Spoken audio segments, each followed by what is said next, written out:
Bagaimana perang di Ukraina akan memukul perekonomian di rumah Anda? Kita mulai dari harga minyak bumi yang sudah di atas 106 dolar, di mana harga ini hampir 50 dolar di atas budget yang dianggarkan oleh APBN Indonesia di harga 63 dolar per barelnya.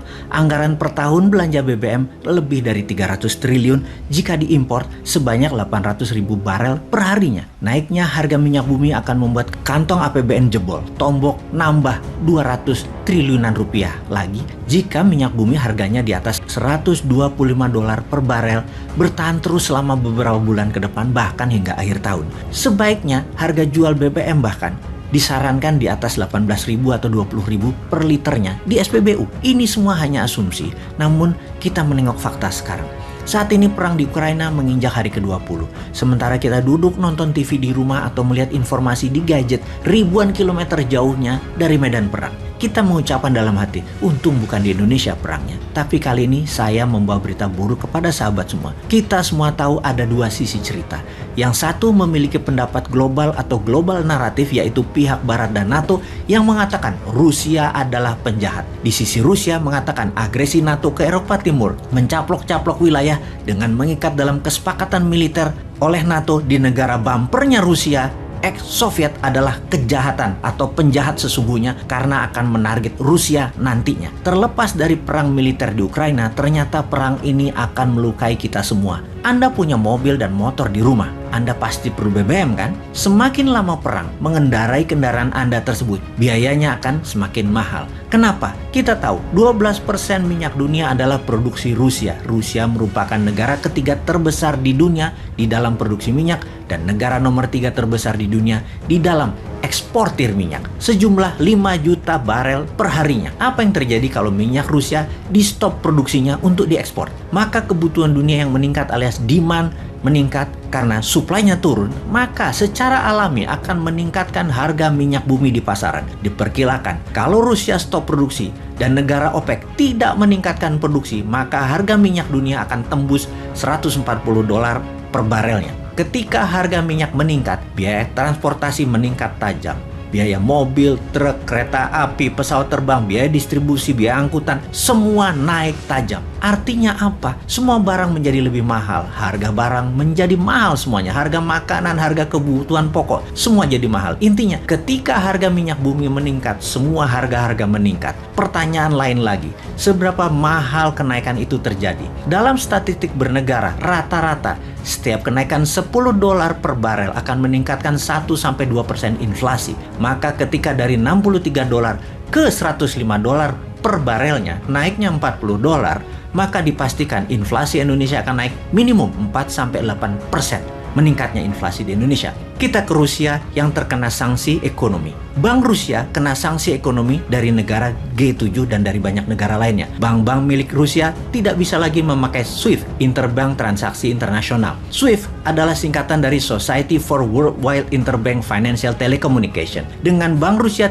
tidak bisa aman lagi atau tidak secure lagi transaksinya, maka tidak bisa lagi bertransaksi secara luas ke seluruh dunia. Sesungguhnya pada saat ini minyak Rusia belum kena sanksi, namun produksinya sudah mulai diturunkan.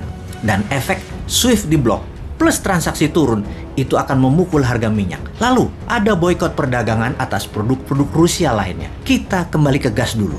40% gas Rusia itu melalui pipa melalui daratan Ukraina ke Eropa Barat. Dan saat ini suplai gas ke Eropa Barat mulai terganggu, bahkan sudah mulai ada yang shutdown.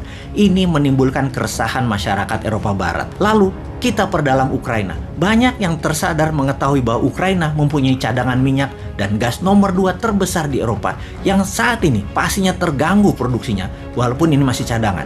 Sehubungan dengan berkurangnya produksi minyak dunia, maka semua negara besar mulai menggunakan SPR-nya atau strategi petroleum supply-nya. Cadangan minyaknya dikeluarkan, terutama Amerika. Dengan strategi ini diharapkan bisa menahan laju naiknya harga minyak, namun membahayakan cadangan minyak dalam negeri Amerika.